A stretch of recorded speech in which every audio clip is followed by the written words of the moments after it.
प्यारे साथियों, स्वागत है आपका आज के इस क्लास 9 के पहली क्लास में। और आज के इस क्लास में इतिहास के पहले लेसन फ्रांसीसी क्रांति बताने वाले हैं। तो फ्रांसीसी क्रांति जो लेसन है, चैप्टर है हमारे क्लास 9 में, उसमें बहुत सारी चीजें दी हुई है कि किस प्रकार फ्रांसीसी क्रांति हुई।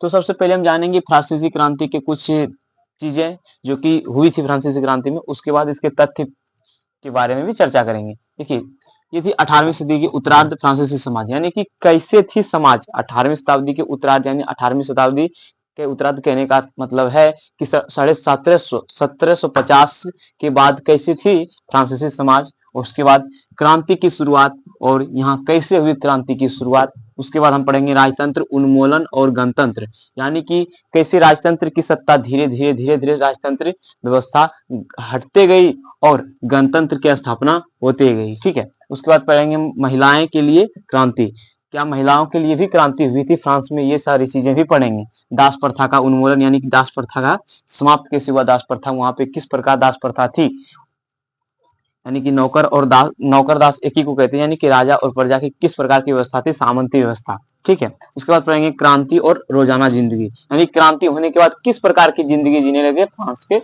लोगों। तो आज के इस क्लास में बस इतना ही पढ़ेंगे कि फ्रांसीसी क्रांति के बारे में चर्चा करेंगे। उसके बाद 18वीं सदी के उत्तरार्ध फ्रांसीसी समाज किस प्रकार थे, उसके बाद हम चर्चा करेंगे कि कैसे उसमें क्रांति की भावना आ गई, यानी क्रांति होने की क्या संभावना हो गई, जो क्रांति होना ही जरूरी था। ठीक है। तो सबसे पहले इन सबको मिटा देते हैं।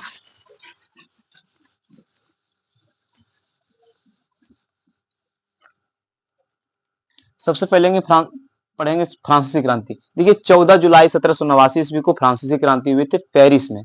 फ्रांस की राजधानी पेरिस में। फ्रांस की राजधानी कहाँ है, तो पेरिस। फ्रांस की राजधानी पेरिस में। देखिए, पेरिस में एक टाउन हॉल थे, टाउन हॉल। पेरिस के टाउन हॉल में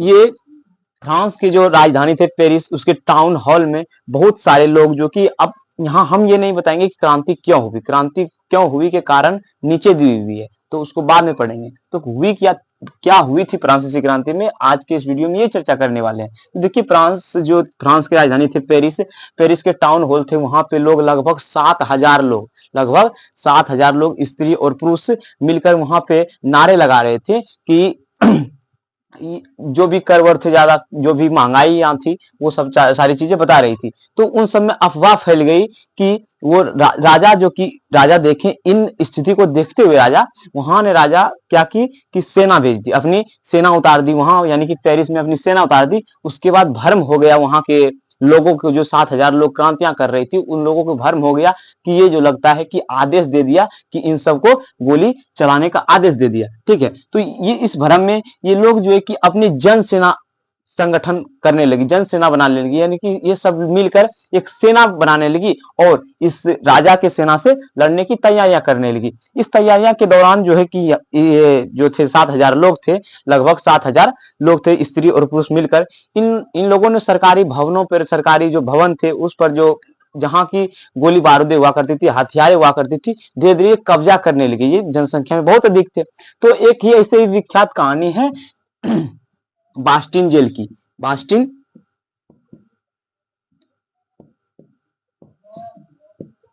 जेल की।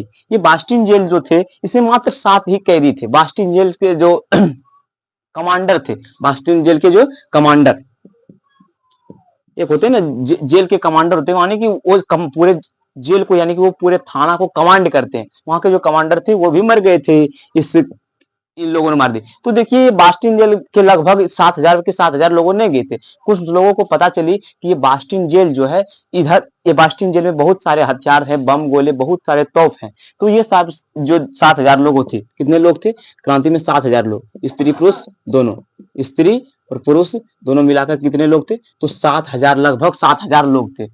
लगभग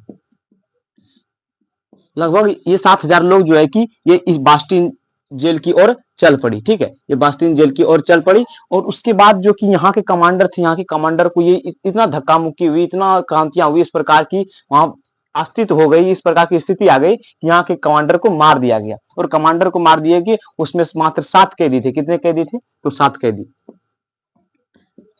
7 कैदी थे। इन सातों कैदियों की रिहाई हो गई और इन्हीं इन्हीं लगभग इसमें 100 ही, ये 7,000 में लगभग 100 ही जो कि आदमी थे, जो कि क्रांति करने वाले थे, क्रांतिकारी 100 क्रांतिकारी ही चले थे बास्टिन जेल की ओर। नहीं तो ये सब बाकी बात जितने थे सरकारी भवनों पे, अलग अलग भवनों पे जाकर वहां के जो जितने भी हथियार हुआ करते थे, बारूद बारूद गोले वहां के लिया करते थे। उसके बाद एक संगठन बना लिया, यानी कि जनसेना का संगठन बनाने के लिए तैयार हो गए। ठीक है, तो उसके बाद क्या हुई, 100 सेना जब गई तो इसको ये जेल को तहस नहस कर दी। तहस नहस करने के बाद ये 7 कैदियां छुड़ा दी और यहाँ के कमांडर को मार दी। यहाँ के जितने पुलिस सब थे वो अफरा तफरी मच गई वहां पे, और अफरा तफरी मचने के बाद वहां के सारे पुलिस वहां से भाग गए। ठीक है, तो ये थी कहानियां वहां की, यही थी वहां की कहानियां। ठीक है, ऐसे ही थी। इसके बाद इसकी परिणाम यही हुई कि ऐसी क्रांति फैलती गई। बस शॉर्ट सी क्रांति दी हुई कि क्रांति किस प्रकार शुरुआत हुई। तो सर शुरुआत कब क्रांति हुई?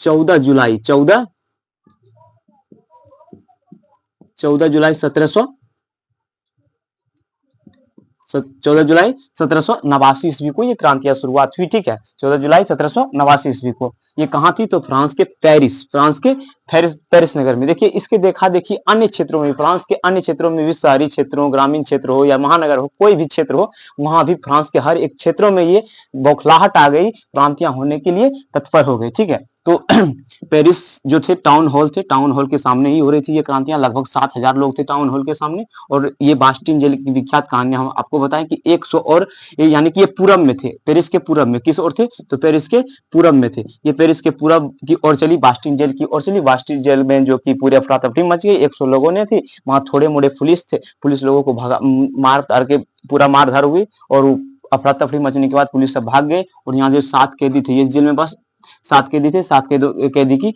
रिहाई हो गई और यहाँ के कमांडर को मार दिया गया। इतनी थी कहानियां, क्या फ्रांस की क्रांति थी। ठीक है, फ्रांस की क्रांति बहुत लंबी है मगर ये शॉर्ट है, यानी कि ये परिचय है फ्रांस की क्रांति की। ठीक है, उसके बाद हम पढ़ेंगे कि 18वीं सदी के उत्तरार्ध फ्रांसीसी समाज की थी। कहानियां शुरू होती है यहाँ से। ये बस एक शॉर्ट चीजें थी, यानी कि एक थोड़ी सी एक शब्दों में ये कहानियां थी फ्रांस की क्रांति की। ठीक है, देखिए फ्रांस में पहले देखिए हर एक देशों में ही ऐसा हुआ करते थे कि वहां के राजा हुआ करते थे। जिस प्रकार भी यहाँ हर एक देश में प्रधानमंत्री राष्ट्रपति हुआ करते थे, पहले तो राजा हुआ करते थे। यानी एक राज्य अगर कोई राजा है तो उसके बेटा ही राजा बनते थे, यानी वंशज के हिसाब से राजा चला करते थे। तो उसी प्रकार फ्रांस में भी 1774 ईस्वी में उसके पहले दूसरा राजा थे।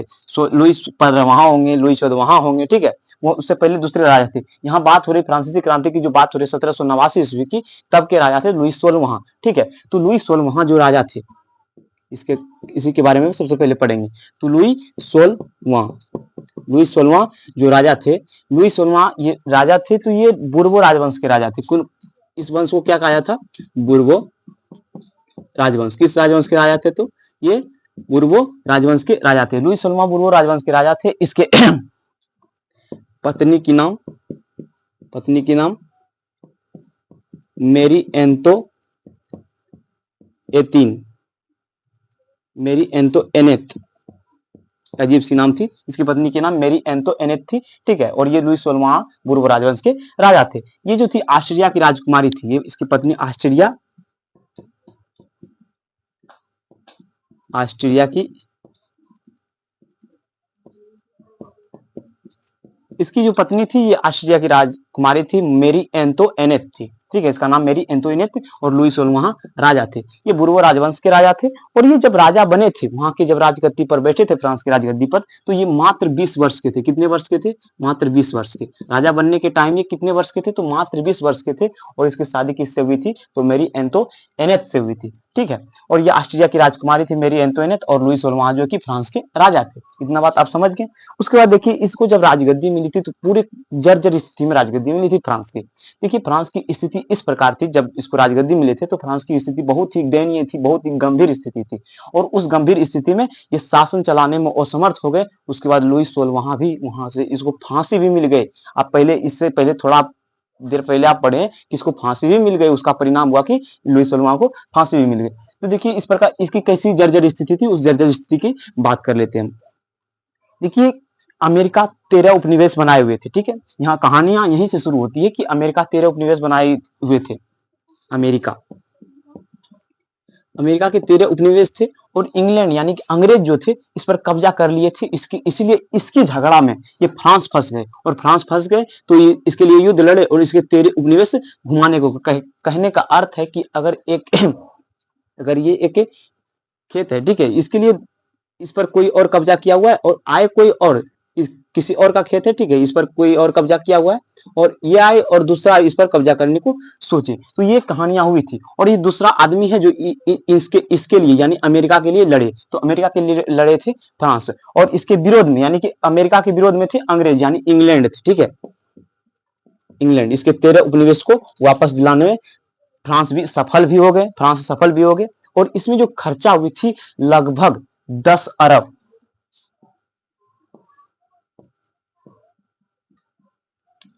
लिफो, वहां के शायद ऐसे ही नाम है, लिफो करके ही नाम है, वहां के मुद्रा के लिफो नाम है, ठीक है। तो लगभग 10,000 लिब्रो या लिफो इसी प्रकार के नाम है। तो 10,000 लगभग 10 अरब लिफ्रो इसमें ये हुई और 10 अरब इस पर कर्जा हो गई, 10 अरब फ्रांस पे कर्जा हो गई। उसके बाद इसी प्रकार जो है कि 2 अरब इसको पहले से भी कर्जा थी, 2 अरब पहले से भी कर्जा थी, 2 अरब लिफो,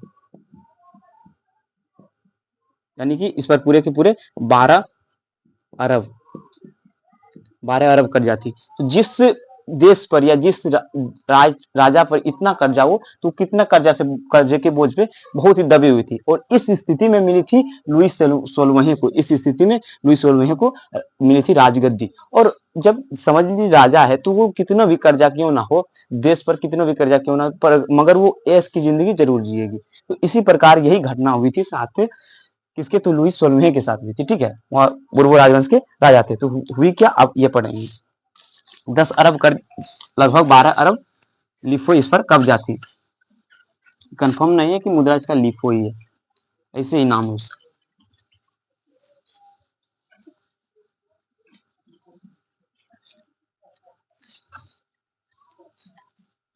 लगभग 10 अरब कर्जा थी। तो ये कर्जा देते कहां से, देखिए हमारी सरकारें, जो हमारी भारत की सरकारें की बात करें तो भारत की सरकारें पूरी शासन व्यवस्था को किस प्रकार चलाती है, पूरी शासन व्यवस्था को चलाने के लिए हम लोगों से कर लेती है, हम लोगों से टैक्स लेती है। वो किसी प्रकार से ले, ये डायरेक्ट ले या इनडायरेक्ट ले, ठीक है, तो डायरेक्ट इनडायरेक्ट लेकर ही शासन व्यवस्था पूरी की पूरी चलाती है सरकारें। उसी प्रकार राजा भी चलाती थी टैक्स लेकर। तो देखिए वो 3 राज्य में यानी 3 स्टेट में, 3 स्टेट में जो विभक्त थे, कितने स्टेट में थे, तो फ्रांस तब जो है कि 3 स्टेट में विभक्त थे, ठीक है, प्रथम, द्वितीय और तृतीय। देखिए प्रथम स्टेट में जो आते थे, प्रथम स्टेट में जो आते थे ये कुलीन वर्ग के लोग आते थे। कौन आते थे, तो कुलीन वर्ग के लोग आते थे। और द्वितीय स्टेट में पादरी वर्ग के लोग आते थे, पादरी वर्ग के लोग आते थे। और तृतीय में आते थे कि व्यापारी, व्यावसायिक व्यावसायिक यानी कि इधर उधर धंधा करने वाले, किसान, जमींदार। कहने का अर्थ है कि साधारण यानी जन साधारण वर्ग, यानी कि इसमें जन साधारण वर्ग आते थे तृतीय स्टेट में। तो ये प्रथम स्टेट में कुलीन वर्ग आते थे। कुलीन वर्ग कहने का अर्थ है कि वहां के राजा के वर्ग, ठीक है, जो कि बहुत ही बड़े बड़े लोग होते थे, उसे कुलीन वर्ग कहते हैं। पादरी वर्ग कहने का अर्थ है कि ये जो है पादरी वर्ग इस कुलीन वर्ग का देख रेख करते थे, यानी कि कुलीन वर्ग के आवश्यकताओं की पूर्तियां इससे आकर करती थी। अगर इसको कुलीन वर्ग को कोई चीजें लेनी है ये तृतीय स्टेट के लोगों से, तो ये पादरी वर्ग को कहते थे, ये पादरी वर्ग ही वसूलने जाते थे ये तृतीय वर्ग से, ठीक है। ऐसी ही कहानियां थी। इसी को ही हम सामंतीवादी व्यवस्था कहते हैं। इसी को हम क्या क्या कहते हैं, सामंती, इसी को हम सामंती व्यवस्था कहते हैं, ठीक है, कि ये कुलीन वर्ग थे। तो देखिए अब जब कर हो गई तो ये कुलीन वर्ग के लोग कर नहीं देते थे और ना ये पादरी वर्ग के लोग कर देते थे, ठीक है। तो कर देना पड़ता था ये तृतीय स्टेट लोगों को ही कर देना पड़ता था। तो समझिए एक स्टेट के लोगों, और जबकि इसकी जनसंख्या लगभग 90% थी, 90% थी, ठीक है, 90% थी। और इसके पास जो है कि उतनी चीजें नहीं थी, और इसके पास जमीन जो है कि पूरे के पूरे 40% ही थी, यानी कि 60% थी इन दोनों के पास। समझ सकते हैं यहाँ पे ये स्टेट जो तीन में थे, प्रथम कुलीनवर्ग, द्वितीय पादरी वर्ग और तृतीय कौन थे? व्यापारी, व्यवसायिक, किसान या जमींदार जो हुए करते, बड़े बड़े जमींदार हुआ करते थे। ये कहानियां इसमें नहीं है, अभी बताएंगे। ठीक है, तो इस प्रकार फ्रांस जो है कि विभक्त थी, यानी कि 18वीं सदी के उत्तरार्ध फ्रांस की इस प्रकार समाज थी। अब देखिए ये कर नहीं दे पा रहे थे, ये कर देने की कहानियां स्टार्ट हो गई। देखिए तृतीय वर्ग में जो जमींदार हुआ करते थे, जमींदार और किसान, इन दोनों के बीच का संबंध समझ लीजिए। देखिए किसान की जनसंख्या 90% थी, जनसंख्या समझ, और जनसंख्या 90% थी, और जमींदार की जनसंख्या मात्र 10% थी। जमींदार की जनसंख्या कितनी थी? तो मात्र 10% थी। पूरे फ्रांस में किसानों की जनसंख्या 90% थी और जमींदार की संख्या 10% थी। लेकिन अगर कहे जनसंख्या, ठीक है, जनसंख्या इतनी नहीं थी, मगर कहें तो जमींदार के पास लगभग 60% भू राजस्व की कब्जा थी, यानी कि इस पे भूमि इतने प्रतिशत थे। भूमि तो जितनी भूमि होगी, आप जानते हैं जिसको जितना भूमि होंगे वो उतना अमीर होंगे। ठीक है, तो उसी प्रकार ये किसान लोग पास बस 10% ही थे भूमि, नहीं 40% भूमि लेकर ही ये लोग अपनी गुजारा कर रहे थे। और ये 40% भूमि पर ही ये लोग किसानी कर रहे थे और व्यवसायिक कर रहे थे, व्यापारी कर रहे थे, जो भी कर रहे थे 40%। देखिए चाहे कितना बड़ा कोई बिजनेस क्यों ना हो, मगर वो रहता है तो किसान पे ही निर्भर रहता है। क्योंकि देखिए अगर वो किसान कोई फल उपजा रहा है, कोई भी चीज ऐसे उपजा रही है, अगर कोई भी चीजें बाहर से आयात निर्यात हो रही है, तो सबसे पहले प्राथमिक चीजें बनती है। इस प्रकार आप कहें तो चीनी की अगर व्यापार हो रही है तो चीनी भी बनती है, तो गन्ने से चीनी बनती है, गन्ने से गुड़ बनती है, गुड़ के बाद चीनी बनती है। जितनी भी चीजें होती है सबसे पहले किसान ही उसे उत्पादन करते हैं। उसके बाद बड़े बड़े बिजनेसमैन लोग उसको जो कि रिसाइकिल यानी कि इधर से उधर करते रहते हैं, उसी को हम व्यवसाय व्यापार कहते हैं। तो ये इस पर ही निर्भर थी, यानी 40% भूमि जो कि किसान के पास थी, 40% मात्र 40% भूमि थी, और 60% यानी कि ये जनसंख्या इसकी बहुत कम थी और भूमि बहुत ज्यादा थी जमींदारों के पास। फिर भी इससे कर नहीं लेते थे, जमींदार से उतना कर नहीं लेते थे, और इससे बहुत ज्यादा लेते थे, बहुत कम मात्रा में लेते थे, और इससे बहुत ज्यादा मात्रा में लेते थे। इसी प्रकार की स्थिति चलती गई। तो ये जो लोग थे, किसान लोग थे और जमींदार भी लोग थे। जमींदार भी कर देते थे, ये बात नहीं थी कि नहीं देते थे, कर नहीं देते थे, यानी टैक्स दो ही वर्ग के लोग नहीं देते, दो स्टेट के लोग नहीं देते थे, पादरी वर्ग के लोग और कुलीन वर्ग के लोग। क्योंकि कुलीन वर्ग के लोग सभी राजा थे, कुलीन वर्ग के लोग राजा थे, यानी कि राजा करने यानी शासन चलाने वाले थे। उसके बाद पादरी वर्ग के लोग क्या थे? उसके सिपाहियां लोग थे, यानी कि उसके इधर उधर करने वाले थे, नहीं होते कि चेंगड़े चुटिए, तो वो सारे लोग थे पादरी वर्ग। ठीक है, तो पादरी वर्ग और कुलीन वर्ग ये दोनों की कहानियां इस प्रकार थी। और ये जमींदार थे, किसान थे, व्यापार करने वाले थे, व्यवसायिक धंधा करने वाले, जितने भी धंधा करने वाले थे वो तृतीय स्टेट में आते थे। इस प्रकार बटे थे तो फ्रांस बटे थे। स्टेट कहने का मतलब कि ये क्षेत्र की बंटवारा नहीं थी, ये वर्ग की बंटवारा थी। किस प्रकार की बंटवारा थी? तो ये वर्ग की बंटवारा थी। तो इस प्रकार थी 18वीं सदी में ये फ्रांस का समाज। अगर उम्मीद है कि आप ये सारी चीजें अच्छी तरह से समझ गए होंगे। तो क्लास 9 के बस आज के इस वीडियो में, बहुत छोटी सी वीडियो होगी, आपको अच्छे लगे होंगे।